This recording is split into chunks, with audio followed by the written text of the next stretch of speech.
ದಾಳಿಂಬೆಯಲ್ಲಿ ಎರಡು ತರ ಹೂವನ್ನ ನೀವು ಗಮನಿಸಿದ್ದೀರ. ಎರಡು ತರ ಹೂವು ಇರುತ್ತೆ ನೋಡಿದಿರಲ್ವಾ. ಕೆಲವು ಇನ್ನೊಂದು ಪೇಪರ್ ಅಲ್ಲಿ ಹೇಳ್ತಾರೆ 3 ತರ ಇಂಟರ್ಮೀಡಿಯೇಟ್ ಅಂತ ಯೂಸ್ ಮಾಡ್ತಾರೆ. ಸೊ ನಿಮ್ಮ ಇದಕ್ಕೋಸ್ಕರ ನಾನು 2 ತರ ಹೂವು ಹೇಳ್ತೇನೆ. ಒಂದೇನಂತಂದ್ರೆ ಗಂಡು ಹೂವು ತರ ಇದೆ, ಮತ್ತೆ ಇನ್ನೊಂದು ಹರ್ಮೋಫ್ರೊಡೈಟ್ಸ್ ಅಂತೀವಿ. ಅಂದ್ರೆ ಹೆಣ್ಣು ಮತ್ತೆ ಗಂಡು ಎರಡು ಅಂಗಾಂಗಗಳು ಇರುವಂತ ಹೂವು. ಸ್ಟ್ಯಾಮಿನೇಟ್ ಫ್ಲವರ್ ಮತ್ತೆ ಹರ್ಮೋಫ್ರೊಡೈಟ್ಸ್ ಅಂತೀವಿ. ಅಂದ್ರೆ ಗಂಡು ಹೂವು ಬರುತ್ತೆ ನಿಮಗೆ. ಇನ್ನೊಂದು ಗಂಡು ಮತ್ತೆ ಎರಡು ಅಂಗಗಳು ಇರುವಂತ ಹೂವು. ಸೊ ಗಂಡು ಹೂವು ಇರುತ್ತಲ್ಲ ಅದು ಬಿದ್ದೋಗುತ್ತೆ, ಅದು 3 ಸಲ ಇರುತ್ತೆ, ಅದಾದ್ಮೇಲೆ ಉದುರ ಹೋಗ್ತದೆ. ಬಟ್ ಹೆಣ್ಣು ಹೂವು ಇರುತ್ತಲ್ಲ ಅದು ಪರಾಗಸ್ಪರ್ಶ ಅಂಟ್ಕೊಡೋದು ಅದೇನೆ. ಎಷ್ಟೋ ಜನ ರೈತರು ಅಂದ್ರೆ ಪ್ರಾರಂಭದಲ್ಲಿ ಮಾಡ್ತಿರ್ತಾರ, ಸುಮಾರು ಜನ ರೈತರನ್ನ ಫೋನ್ ಮಾಡ್ತಿರ್ತಾರೆ, ಸರ್ ಹೂವು ಬೀಳ್ತಿದೆ ಅಂತ ಹೇಳ್ತಾರೆ. ಸೊ ಗಂಡು ಹೂವು ಬಿದ್ದೋಗುತ್ತೆ. ಸೊ ಗಂಡು ಹೂವು ಕೆಲಸ ಏನಂದ್ರೆ ಹೆಚ್ಚು ಪರಾಗವನ್ನ ಗಿಡಕ್ಕೂ ಒದಗಿಸಬೇಕು ಅಂತ ಹೇಳಿ ಮಾಡ್ತಾ ಇರುತ್ತೆ. ಸೊ ಅದಕ್ಕೋಸ್ಕರ ಇದು ಮಾಡ್ತಿರುತ್ತೆ. ಸೊ ನಾನು ಸುಮ್ಮನೆ ಹಂಗೆ ಯೋಚನೆ ಮಾಡ್ತಿದ್ದೆ, ಈಗ ಹೆಣ್ಣು ಹೂವದಲ್ಲಿ ಸೊ ಗಂಡಿನ ಅಂಗಾಂಗ ಮತ್ತೆ ಹೆಣ್ಣಿನ ಶೇಖಕಗಳು ಎರಡೂ ಇರುತ್ತೆ. ಆದ್ರೂ ಕೂಡ ಏನಕ್ಕೆ ಗಂಡು ಹೂವು ಬೇಕಾಗುತ್ತೆ ಹೀಗೆ ಅಂತ ಹೇಳಿ. ಸೊ ಯಾಕಂದ್ರೆ ಅಷ್ಟು ಪರಾಗ ಬೇಕು ಅದಕ್ಕೆ, ಅದು ಫ್ರೂಟ್ ಸೆಟ್ ಹಣ್ಣು ಕಚ್ಚೋದಕ್ಕೆ. ಅದಕ್ಕೋಸ್ಕರ ಇದು ಗಿಡ ಏನ್ ಮಾಡುತ್ತಂದ್ರೆ ಗಂಡು ಹೂವನ್ನು ಕೂಡ ಪ್ರೊಡ್ಯೂಸ್ ಮಾಡುತ್ತೆ.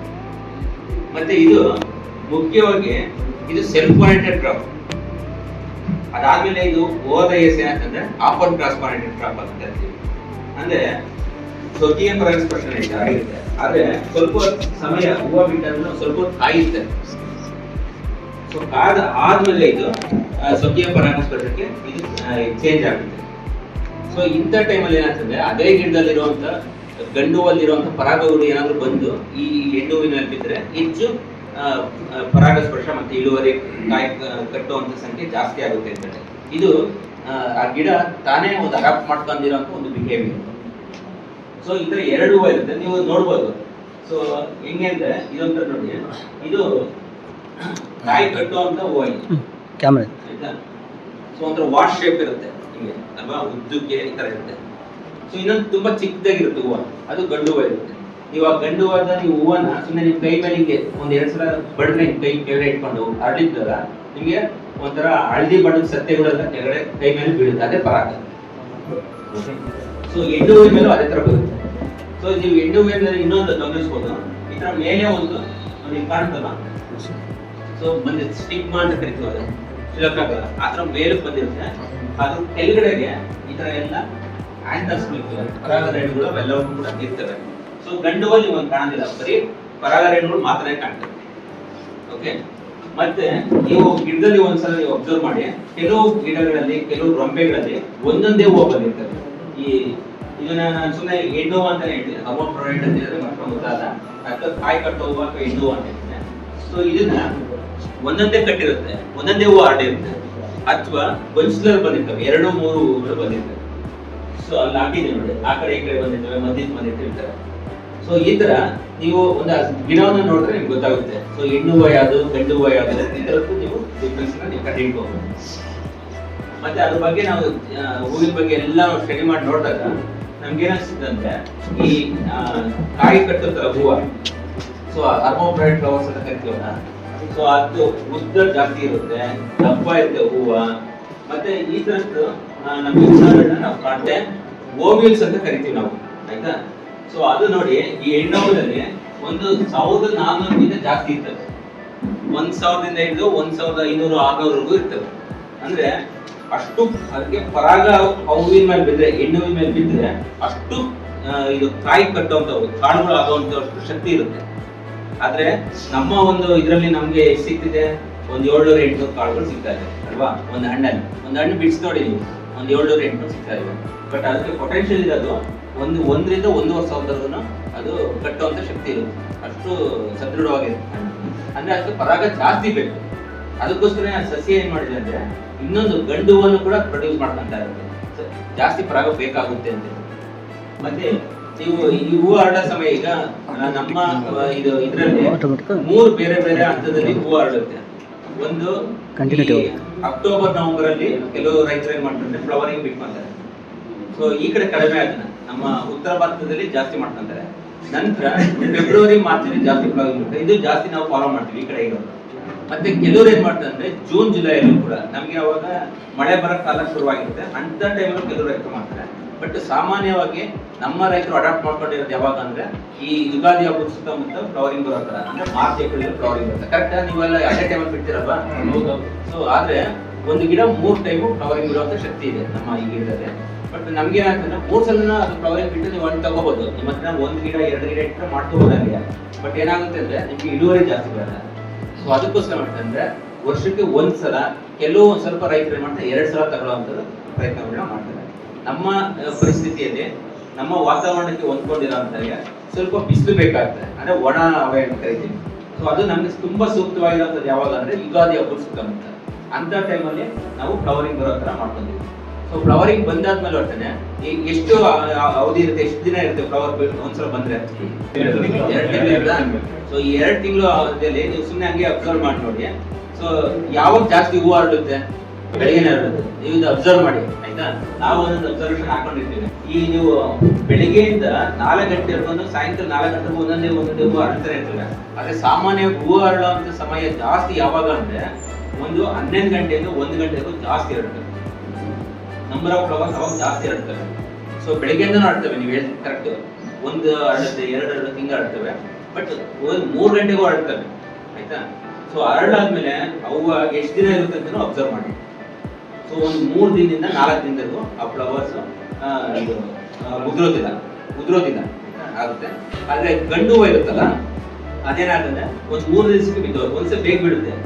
ಈ ಹೆಣ್ಣು ಹೂವಿಂದ ಒಂದ್ಸಲ ಬೇಗ, ಅರ್ಮೋಫ್ರೈಟ್ಸ್ ಇಂದ ಒಂದ್ಸಲ ಬೇಗ ಗಂಡು ಹೂವು ಉದುರೋಗುತ್ತೆ.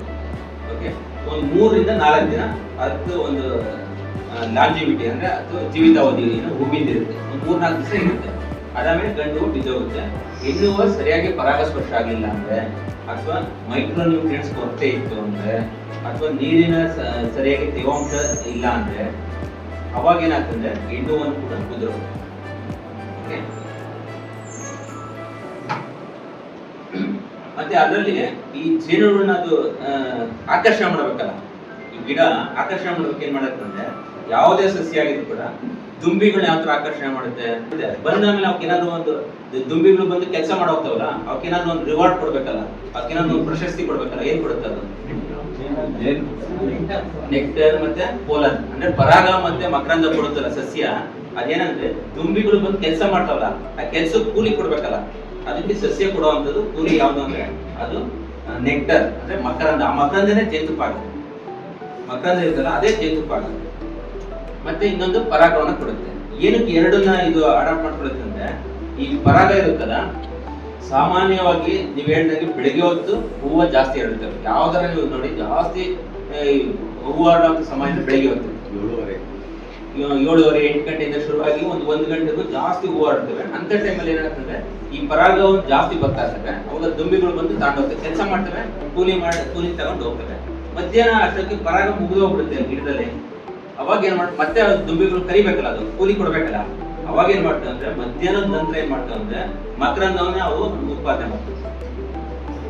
ಸೊ ಸಸ್ಯಗಳಲ್ಲಿ 2 ಬರ್ತವೆ. ಮಧ್ಯಾಹ್ನದ ನಂತರ ನೆಕ್ಟರ್ ಜಾಸ್ತಿ ಪ್ರೊಡಕ್ಷನ್ ಆಗುತ್ತೆ. ಸೊ ನೆಕ್ಟರ್ ಪ್ರೊಡಕ್ಷನ್ ಇದು ಯಾವಾಗ ಮಧ್ಯಾಹ್ನ ಆಗುತ್ತೆ. ಬೆಳಿಗ್ಗೆ ಹೊತ್ತು ಇರುತ್ತೆ ನೆಕ್ಟರ್ ಇರೋದಿಲ್ಲ ಅಂತಲ್ಲ. ಈಗ ಚಂದ್ರ ಬೆಳಿಗ್ಗೆ ಹೊತ್ತಿರ್ತಾನ ಆಕಾಶದಲ್ಲಿ ಇರ್ತಾನಲ್ವಾ, ಬಟ್ ರಾತ್ರಿ ಮಾತ್ರ ಕಾಣ್ತಾರಲ್ವಾ, ಹಂಗೇನೆ ನೆಕ್ಟರ್ ಕೂಡ ಇರುತ್ತೆ. ಬಟ್ ಏನಂದ್ರೆ ಅದಕ್ಕೆ ಶುಗರ್ ಕಾನ್ಸಂಟ್ರೇಷನ್ ತುಂಬಾ ಜಾಸ್ತಿ ಇರುತ್ತೆ. ನಮ್ಮ ದುಂಬಿಗಳಿಗೆ ಅದನ್ನ ಹೀರಕ್ಕಾಗೋದಿಲ್ಲ, ಅದಕ್ಕೋಸ್ಕರ ಹಂಗೆ ಇರುತ್ತೆ. ಸೊ ಅವಾಗ ಇದು ಮಧ್ಯಾಹ್ನದ ನಂತರ ಆ ಶುಗರ್ ಕಾನ್ಸಂಟ್ರೇಷನ್ ಕಡಿಮೆ ಆದಾಗ ದುಂಬಿಗಳು ಈಸಿಯಾಗಿ ಅದನ್ನ ತಗೊಳುತ್ತೆ. ಅದಕ್ಕೋಸ್ಕರ ಮಧ್ಯಾಹ್ನದ ನಂತರ ಜಾಸ್ತಿ ನೆಕ್ಟರ್ ಪ್ರೊಡಕ್ಷನ್ ಆಗುತ್ತೆ. ಮತ್ತೆ ಶುಗರ್ ಕಾನ್ಸಂಟ್ರೇಷನ್ ಕೂಡ ಅದಕ್ಕೆ ಸರಿಯಾಗುವಂತ ಇಟ್ಕೊಳುತ್ತೆ. ಬೆಳಿಗ್ಗೆ ಹೊತ್ತು ಪರಾಗವನ್ನು ಕೊಡ್ತವೆ, ಮಧ್ಯಾಹ್ನದ್ದು ನೆಕ್ಟರ್ ಕೊಡ್ತವೆ. ಯಾರು ಕೂಲಿಯಾಗಿ ಕೊಡ್ತವೆ ದುಂಬಿಗಳಿಗೆ, ಜೇನುಹುಳುಗಳಿಗೆ. ಸೊ ಆತರ ನಮ್ಮ ದಾಳಿಂಬೆ ಕೂಡ ಸುಮಾರು 18 ರಿಂದ 20 ಮೈಕ್ರೋ ಲೀಟರ್ ಒಂದು ಹೂವಲ್ಲಿ ನಮ್ಗೆ ಇದು ನೆಕ್ಟರ್ ಬರುತ್ತೆ. ಈ ನೆಕ್ಟರ್ ಜೇನುತುಪ್ಪ ಆಗೋದು ಅಂದ್ರೆ ಯಾಕೆ ಹೇಳ್ತೀನಿ ಅಂದ್ರೆ, ಸೊ ನೀವು ಪೆಟ್ಟಿಗೆನ ಇಟ್ಕೊಂಡಾಗ ನೀವು ಜೇನುತುಪ್ಪನ ತೆಗಿಬಹುದು ಅಂತ. ಈ ನೆಕ್ಟರ್ ಅಲ್ಲ ಜೇನುತುಪ್ಪ ಆಗೋದು. ಸೊ ಇದೆ ಅಂದ್ರೆ ನೀವು ಜೇನುತುಪ್ಪ ತೆಗಿಬಹುದು, ನೆಕ್ಟರ್ ಬರ್ತಿದೆ ಅಂತ. ಅದಕ್ಕೋಸ್ಕರ ನಾನು ಹೇಳ್ತಾ ಇರೋದು. ಮತ್ತೆ ನಾವು ಈ ಪರಾಗ ಇರುತ್ತಲ್ಲ, ಎಲ್ಲಾ ಪರಾಗಗಳನ್ನು ಕೂಡ ಹೆಣ್ಣಿನ ಹೂವಿನ ಮೇಲೆ ಬಿದ್ದ ತಕ್ಷಣ ನಾವು ಇದು ಎಫಿಷಿಯನ್ಸಿ ಇದೆಯೋ ಅಂತ ನಮ್ಗೆ ಗೊತ್ತಿಲ್ಲ. ಅದಕ್ಕೂ ಕೂಡ ಇದು ಚೈತನ್ಯವಾಗಿರ್ಬೇಕು, ಶಕ್ತಿದಾಯಕ ಇರಬೇಕು, ಆ ಪರಾಗ ಬಿದ್ದಿದ್ದು ಕೂಡ ಅಲ್ವಾ. ಸೊ ಅದನ್ನು ಚೆಕ್ ಮಾಡಿ ನೋಡಿದಾಗ ನಮ್ಮ ಗಂಡು ಹೂವಿನ ಪರಾಗ ಆಗಿರ್ಬೋದು ಅಥವಾ ಹೆಣ್ಣು ಒಲೆಯ ಒಂದು ಪರಾಗ ಕೂಡ ಅವು ಕೂಡ ಪರಾಗದಲ್ಲಿ ಎಫೆಕ್ಟ್ ಇರ್ತವೆ. ಬಟ್ ಏನಂದ್ರೆ ಮೊದಲನೇ ದಿನ ಎರಡನೇ ದಿನ ಜಾಸ್ತಿ ಇರುತ್ತೆ. ಓಕೆ ನೋಡಿ, ಇನ್ನೊಂದು ನೀವು ಗಮನಿಸಿ, ನೀವು ಯಾರಾದ್ರೂ ಸ್ವಲ್ಪ ನೀವು ಸೈನ್ಸ್ ಓದೋಂಥದ್ದು ನೋಡಿ, ಈ ಹೆಣ್ಣು ಅರ್ಮೋಪ್ರಾಯ್ಡ್ಸ್ ಇದೆಯಲ್ಲ, ಅದು ಈ ಮೊದಲನೇ ದಿನ ಆ ಪೋಲಂದು ವೈಬ್ರಿಟಿ ಇರೋದಿಲ್ಲ, ಅಂದ್ರೆ ಶಕ್ತಿ ಇರೋದಿಲ್ಲ. ಯಾಕಂದ್ರೆ ನಾವು ಸ್ವಲ್ಪ ಹೊತ್ತು ವೆಯ್ಟ್ ಮಾಡ್ತಿದ್ರೆ ಬೇರೆ ಪಕ್ಕದಲ್ಲಿ ಅಂತ ಗಂಡು ಹೂವಿನಿಂದ ಬಂದು ಬೀಳಿ ಅಂತ, ಅದಾದ್ಮೇಲೆ ಎರಡನೇ ದಿನದ ನಂತರ ಅದಕ್ಕೆ ಜಾಸ್ತಿ ಆಗ್ತಾ ಇರುತ್ತೆ. 0 ಇಂದ 97% ಆಗ್ತಾ ಹೋಗುತ್ತೆ. ಓಕೆ, ಸೊ ಅದಕ್ಕೆ ಎರಡು ಹೂವನ್ನ ಅದು ಇಟ್ಕೊಂಡಿರೋದು. ಮತ್ತೆ ಬರೀ ಜೇನು ಒಂದೇ ಒಂದೇ ಬರೋದಿಲ್ಲ. ನಾನು ಹೇಳ್ದಲ್ಲ, ನಮ್ಮ ದುಂಬಿಗೆ ಬೇರೆ ಬೇರೆ ಎಷ್ಟೊಂದು ಕೀಟಗಳು ಮತ್ತೆ ದುಂಬಿಗಳು ಎಲ್ಲ ಬಂದು ಕೂಡ ಹೂವುಗಳನ್ನ ಸಂದರ್ಶನ ಮಾಡ್ತವೆ, ಅಂದ್ರೆ ವಿಸಿಟ್ ಮಾಡ್ತವೆ, ನೋಡ್ಕೊಂಡು ಹೋಗ್ತಾ ಇರ್ತವೆ. ಅದರಲ್ಲಿ ಕೆಲವು ಬಂದು ಪರಾಗ ಮತ್ತೆ ಮಕರಂದವನ್ನ ಹೀರ್ಕೊಂಡು ಹೋಗ್ತವೆ. ಓಕೆ, ಅದರಲ್ಲಿ ಮುಖ್ಯವಾಗಿ ನಮಗೆ ಹೆಜ್ಜೆ ಇದೆಯಲ್ಲ, ಹೆಜ್ಜೆನು ಜಾಸ್ತಿ ಬರುತ್ತೆ, ಕಡ್ಡಿ ಜೇನು ಬರುತ್ತೆ. ನಂತರ ಬಾಕ್ಸ್ ಇಟ್ಟಿದ್ರೆ ನೀವು ತುಳುವೆ ಜನ ಜಾಸ್ತಿ ಇರುತ್ತೆ, ಇಲ್ಲ ಅಂದ್ರೆ ತುಳುವೆ ಜನ ಕಡಿಮೆ ಇರುತ್ತೆ.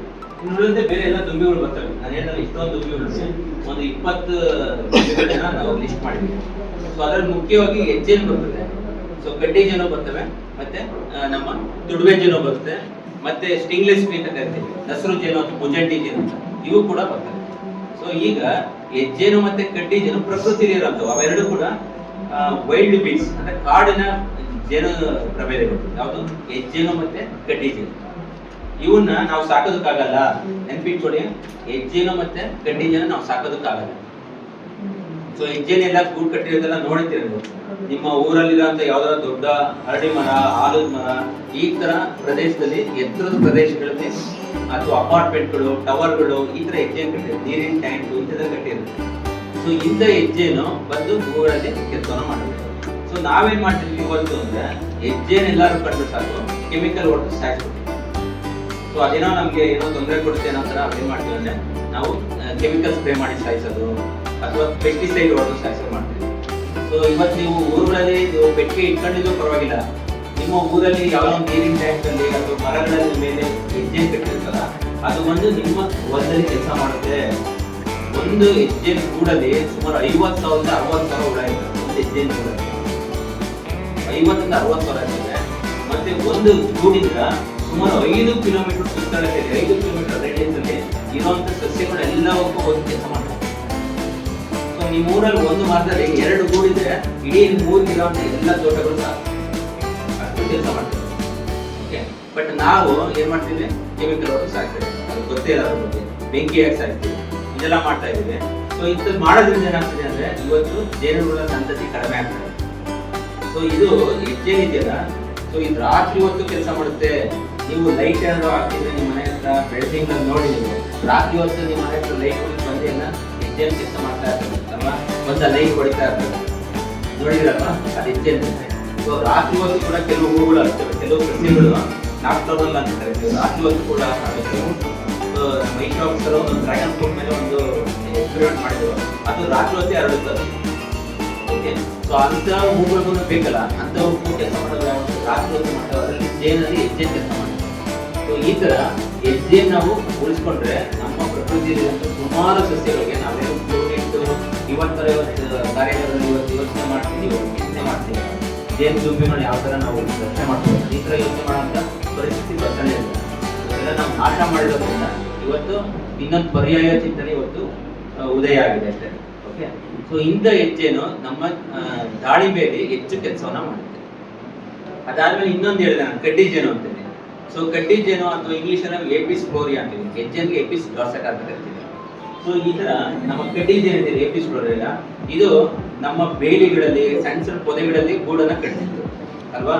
ನಾವೆಲ್ಲ ನೋಡಿದೀವಿ, ಸುಮಾರು ಜನ ಇದು ಸೀನಿಯರ್ ಸಿಟಿಸನ್ಸ್ ಇದ್ರೆ. ಸೊ ಅವಾಗ ಹೆಂಗಿತ್ತು ಗೊತ್ತಾ, ನಮ್ಮ ಮತ್ತೆ ನಮ್ಮ ದಾಯಾದಿಗಳು ಅಥವಾ ನಮ್ಮ ಅಣ್ಣ ತಮ್ಮದಿರು ತೋಟಗಳ ಮಧ್ಯದಲ್ಲಿ ಒಂದು ಬದ ಇರೋದು, ಬದ ಜೊತೆ ಒಂದು ಬೇಲಿ ಹಾಕ್ತಿದ್ವಿ, ಆ ಬೇಲಿಯಲ್ಲಿ ಇಲ್ಲೆಲ್ಲ ಬಂದು ಕಟ್ತಿದ್ವಿ. ಇವತ್ತು ನಾವೇನ್ ಮಾಡಿದ್ವಿ, ಆ 2 ಅಡಿನೂ ಕೂಡ ಉಳಿಸ್ಕೋಬೇಕು ಅಂದ್ಬಿಟ್ಟು ಎಲ್ಲ ಕ್ಲೀನ್ ಮಾಡ್ಬಿಟ್ಟು ಫೆನ್ಸಿಂಗ್ ಹಾಕ್ಬಿಡ್ತೀವಿ. ಸೊ ಫೆನ್ಸಿಂಗ್ ಹಾಕೋದ್ರಿಂದ ಯಾವ ಪಕ್ಷಿಗಳು ಬಂದು ಗೂಡು ಕಟ್ಟಲ್ಲ, ಯಾವ ಕಡ್ಡಿ ಜೇನು ಬಂದು ಗೂಡು ಕಟ್ಟೋದಿಲ್ಲ. ಸೊ ಮುಂಚೆ ನಮ್ಮ ಪೂರ್ವಜರು ಏನ್ ಮಾಡ್ತಿರೋ ಅವೆಲ್ಲವೂ ಒಳಗೊಂಡಂತೆ ಕೆಲಸ ಮಾಡ್ತಾ ಇದ್ರು. ಸೊ ಇವತ್ತು ನಾವು ಬರೀ ನಮ್ಮ ಮೂಗಿನ ನೇರಕ್ಕೆ ಮತ್ತೆ ನಮಗೆ ಮಾತ್ರ ಪ್ರಾಫಿಟ್ ಬರೋ ಥರ ಮಾತ್ರ ಯೋಚನೆ ಮಾಡಿ ನಾವು ಕೆಲಸ ಮಾಡ್ತಾ ಇದ್ದೀವಿ. ಸೊ ಅದಕ್ಕೆ ಈಗ ಫೆನ್ಸಿಂಗ್ ಹಾಕ್ಬಿಡ್ತೀವಿ, ಅವಾಗ ಯಾವ ಆಶ್ರಯ ಏನೂ ಇರೋದಿಲ್ಲ, ಒಂದು ಪಕ್ಷಿಗೆ ಆಶ್ರಯ ಇರೋದಿಲ್ಲ, ಒಂದು ಮತ್ತೊಂದು ಯಾವ್ದೂ ಆಶ್ರಯ ಇರೋದಿಲ್ಲ. ಸೊ ಅವಾಗ ಏನಾಗ್ತದೆ ಅಂದ್ರೆ ಬೇಲಿಗಳು ಇರ್ತಿದ್ವಲ್ಲ, ಸಣ್ಣ ಸಣ್ಣ ಗಿಡಗಳು ಇರ್ತಿದ್ವು, ಅಲ್ಲೆಲ್ಲ ಬಂದು ಕಡ್ಡಿ ಜೇನು ಕಟ್ತಿದ್ವಿ. ಇವತ್ತು ನೀವು ಕಡ್ಡಿ ಜೇನು ಸಂಖ್ಯೆನ ನೀವು ನೋಡಕ್ಕೆ ಆಗೋದಿಲ್ಲ. ಕಡ್ಡಿ ಜೇನು ಮುಂಚೆ ಯಾವ್ದಾದ್ರು ಗಿಡಗಳ ಮಾವು ಹೂವು ಬಿಡುವಂತ ಸಂದರ್ಭ ಯಾವಾಗ? ಡಿಸೆಂಬರ್ ಕೊನೆ ಅಥವಾ ಜನವರಿಯಲ್ಲಿ ನಮಗೆ ಮಾವು ಈ ಕಡೆಗೆಲ್ಲ ಬರುತ್ತೆ. ಆ ಟೈಮಲ್ಲಿ ಅಲ್ಲೇ ಬಂದು ಕಡ್ಡಿ ಜೇನು ಗೂಡು ಕಟ್ಕೊಬಿಡೋದು. ಅವಾಗೆಲ್ಲ ಎಳ್ಳು, ಹುಚ್ಚೆಳ್ಳು, ಸೂರ್ಯಕಾಂತಿ ಬೆಳೆಸಿದ್ರೆ ಅವು ಇದ್ದಾಗ ಬಂದು ಕಡ್ಡಿ ಜೇನು ನಮ್ಮ ಬೇಲಿಗಳಲ್ಲಿ ಗೂಡು ಕಟ್ಬಿಡ್ತಿದ್ವಿ. ಇವತ್ತು ಹಂಗಾಗ್ತಿದ್ಯಾ? ಇಲ್ಲ. ಯಾಕೆ? ನಾವು ಕಂಡ ತಕ್ಷಣ ಎಲ್ಲ ಬೆಂಕಿಯಾಗಿ ಸುಟ್ಟಾಕೋದು ಅಥವಾ ವಾಸಸ್ಥಾನಗಳು ಕಡ್ಡಿಗಳೆಲ್ಲ ಕಟ್ ಮಾಡಿ ಎಲ್ಲ ಕೂಡ ನಾಶ ಮಾಡ್ತೀವಿ. ಈ ತರ ನಮಗೆ ನಾವೇನೆ ಅವಕ್ಕೆ ಗೊತ್ತಿಲ್ಲದಂಗೆ ಎಲ್ಲವನ್ನು ನಾಶ ಮಾಡ್ತಾ ಇದ್ದೀವಿ ಕಡ್ಡಿ ಜೇನು. ಇಂಥ ಕಡ್ಡಿ ಜೇನು ಕೂಡ ಒಂದು ಉತ್ತಮವಾದಂತ ಪರಾಗಸ್ಪರ್ಶ ಅದು ಕೆಲಸವನ್ನ ಮಾಡುತ್ತೆ ನಮ್ಮ ದಾಳಿಂಬೆ. ಸೊ ಇನ್ನೊಂದು ಮುಖ್ಯವಾಗಿ ಇವತ್ತು ನಾವು ಡಿಸ್ಕಸ್ ಮಾಡ್ತಿರೋದು ತುಳುವೆ ಜೇನು. ಸೊ ತುಳುವೆ ಜೇನು ಇದೆಯಾ, ಈ ತುಳುವೆ ಜೇನು ಕೂಡ ನಾವು ಗೂಡುಗಳಲ್ಲಿ ಇಟ್ಟು ನಾವು ಸಾಕಾಡ್ಕೊಬಹುದು. ಈ ಜೇನು ಎಲ್ಲಿ ಗೂಡು ಕಟ್ಟಿತ್ತಂದ್ರೆ ನಮ್ಮ ಹುತ್ತುಗಳಲ್ಲಿ, ಕಲ್ಲು ಸಂದುಗಳಲ್ಲಿ ಗೂಡನ್ನ ಕಟ್ಟಿರುತ್ತೆ. ಸೊ ಅಂತನೂ ಆಯ್ಕೆ ಮಾಡ್ಕೊಂಡು ನೀವು ಪೆಟ್ಟಿಗೆಗಳು ಇಟ್ಟು ಹಾಕೋಬಹುದು. ಇಲ್ಲ ಅಂತಂದ್ರೆ ಸೊ ನೀವೇ ಗದ್ದಿ ಮಾಡ್ಕೊಂಡು ನೀವು ಪೆಟ್ಟಿಗೆಗಳನ್ನ ಇಟ್ಟು ನಿಮ್ಮ ತೋಟಗಳಲ್ಲಿ ಇಟ್ಕೋಬಹುದು. ದಾಳಿಂಬೆ ಪರಾಗಸ್ಪರ್ಶದ ಬಗ್ಗೆ ಮಾತಾಡ್ತಿರೋದ್ರಿಂದ ನಿಮ್ಮ ತೋಟಗಳಲ್ಲಿ ದಾಳಿಂಬೆ ಸಂದರ್ಭದಲ್ಲಿ ನೀವು ತುಳುವೆ ಜೇನ ಇಟ್ಕೊಳ್ಳೋದ್ರಿಂದ ಏನಾಗ್ತದೆ, ನಿಮ್ಮ ಪರಾಗಸ್ಪರ್ಶದ ಪರ್ಸೆಂಟೇಜ್ ಜಾಸ್ತಿ ಆಗುತ್ತೆ ಮತ್ತೆ ಇಳುವರಿ ಜಾಸ್ತಿ ಆಗುತ್ತೆ. ನೋಡಿ ಈ ತರ ಬೇರೆ ಬೇರೆ ದುಂಬಿಗಳೆಲ್ಲ ಬರ್ತವೆ. ನಾವೆಲ್ಲ ಕರೆಕ್ಟ್ ಹೇಳಿದ್ರೆ ಯಾವ ಟೈಮಲ್ಲಿ ಜಾಸ್ತಿ ಬರ್ತವೆ ಅಂತೇಳಿ ನೀವು ನೋಡಿ. ತುಳುವೆ ಜೇನು ಇವೆಲ್ಲ ಜಾಸ್ತಿ ಯಾವ್ಯಾವ ಟೈಮಲ್ಲಿ ಬರುತ್ತೆ ಅವೆಲ್ಲ ಕೂಡ ಅಧ್ಯಯನ ಮಾಡಿ ಹಾಕಿರೋದು. ಸೊ ಈ ತರ ನಮ್ಮ ದುಂಬಿಗಳು ಹೋಗಿ ಅಲ್ಲಿರೋ ಪರಾಗವನ್ನು ತಗೊಳುತ್ತೆ, ಮಕ್ಕಳನ್ನು ತಗೊಳುತ್ತೆ. ಪರಾಗವನ್ನು ಎಲ್ಲಿ ಇಟ್ಕೊಳ್ಳುತ್ತೆ? ಈ ನಮ್ಮ ಜೇನುಹುಳುಗಳು ಕಾಲಲ್ಲಿ ಪರಾಗವನ್ನು ತುಂಬಿಸ್ಕೊಳ್ಳುತ್ತೆ. ಸೊ 3 ಜೋಡಿಯ ಕಾಲಿರ್ತವೆ, ಅಂದ್ರೆ 6 ಕಾಲಿರ್ತವೆ ಕೀಟಗಳಿಗೆ. ಅದರಲ್ಲಿ ಜೇನುಹುಳುಗಳಿದೆ. ಅದೇ ಕೊನೆಯ ಜೋಡಿಯ ಕಾಲು ಹೈಂಡ್ ಲೆಗ್ಸ್ ಅಂತ ಕರಿತೀವಿ. ಅಲ್ಲಿ ಒಂದು ಪೋಲನ್ ಬ್ಯಾಸ್ಕೆಟ್ ಅಂತ ಕರಿತೀವಿ, ಒಂದು ಪರಾಗದ ಬುಟ್ಟಿ ಅಂತ ಕರಿತೀವಿ. ಅಲ್ಲಿ ಪರಾಗವನ್ನು ತಗೊಂಡು ತುಂಬಿಸ್ಕೊಂತೀವಿ 2 ಕಾಲುಗಳು. ಓಕೆ, ಮಕರಂದನ ಹೇಗೆ ತುಂಬಿಸ್ಕೊಂತೇವೆ? ಬಾಯಲ್ಲಿ ತುಂಬಿಸ್ಕೊಂತೇವೆ, ಅಂದ್ರೆ ಕ್ರಾಪ್ ಅಂತ ಕರಿತೀವಿ. ಹೊಟ್ಟೆ ಹತ್ರ ಇರುತ್ತೆ, ಅದಕ್ಕೆ ಅನಿಸ್ಟೊಮಕ್ ಅಂತ ಕರಿತೀವಿ. ಹೊಟ್ಟೆ ಬಾಯಿಂದ ಹೀರುತ್ತೆ, ಹೀರಿ ಹೊಟ್ಟೆ ತುಂಬಿಸ್ಕೊಂಡು ತನ್ನ ಗೂಡಿಗೆ ಹೋಗುತ್ತೆ. ಗೂಡಿಗೆ ಹೋದ ನಂತರ ಆ ಬಾಯಿದರನ್ನೆಲ್ಲ ತೆಗೆದು, ಅಂದ್ರೆ ಮೆಲುಕಾಕಿ ಹೊರಗಡೆ ತೆಗೆದು ಆ ಗೂಡಿಗೆ ತುಂಬಿಸುತ್ತೆ. ಅದನ್ನೇ ನಾವೀಗ ಜೇನುತುಪ್ಪ ತರ ನಾವು ತಿಂತೀವಿ. ಆ ಪರಾಗ ಕಾಲಲ್ಲಿ ಇರುತ್ತಲ್ಲ, ಸೊ ಅದನ್ನು ತಗೊಂಡು ಎಲ್ಲ ಶೇಖರಣೆ ಮಾಡ್ಕೊಳುತ್ತೆ. ಅದನ್ನೇನ್ ಮಾಡ್ತಾರೆ, ಆ ಮರಿಗಳು ತಿನ್ಸೋಕೆ ಇಟ್ಕೊಂತಾರೆ. ಪರಾಗವನ್ನ ಏನ್ ಇಟ್ಕೊಂತಾರೆ? ಜೇನು ದುಂಬಿಗಳ ಮರಿಗಳು ತಿನ್ನೋಕೆ ಇಟ್ಕೊಂತಾರೆ.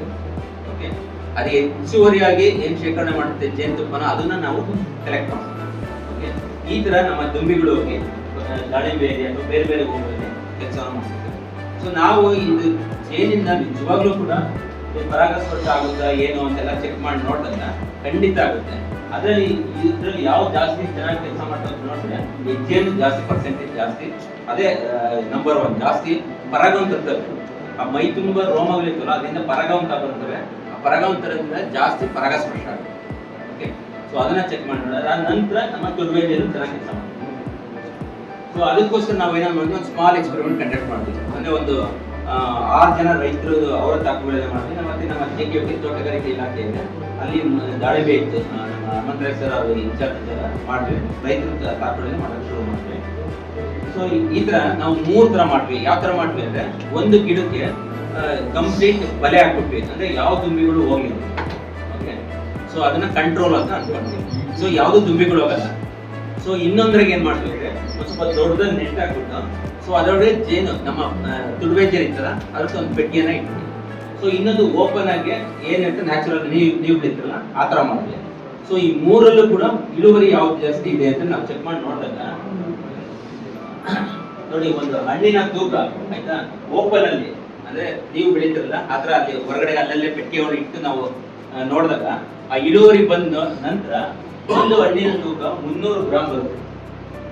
ಅದೇ ನಿಮ್ಗೆ ಪಂಜರದಲ್ಲಿ ಅಂದ್ರೆ ಯಾವ್ದು ಕೀಟಗಳು ಹೋಗ್ಲಿದ್ದಂಗೆ ಬರೀ ಒಂದು ಬಲೆನ ಹಾಕ್ಬಿಟ್ಟು ಯಾವ್ದು ಕೀಟಗಳು ಹೋಗದೆ ಕೇಜ್ ಮಾಡಿ ಇಡ್ತೀವಲ್ಲ, ಅದರಲ್ಲಿ ಕೇವಲ 192 ಗ್ರಾಮ್ ಬರುತ್ತೆ ಒಂದು ಹಣ್ಣು. ನಿಮ್ದೆಲ್ಲ ದಾಳಿಂಬೆ ಹಣ್ಣು ಎಷ್ಟು ತೂಕ ಬರ್ತದೆ? ಒಂದು ಹಣ್ಣು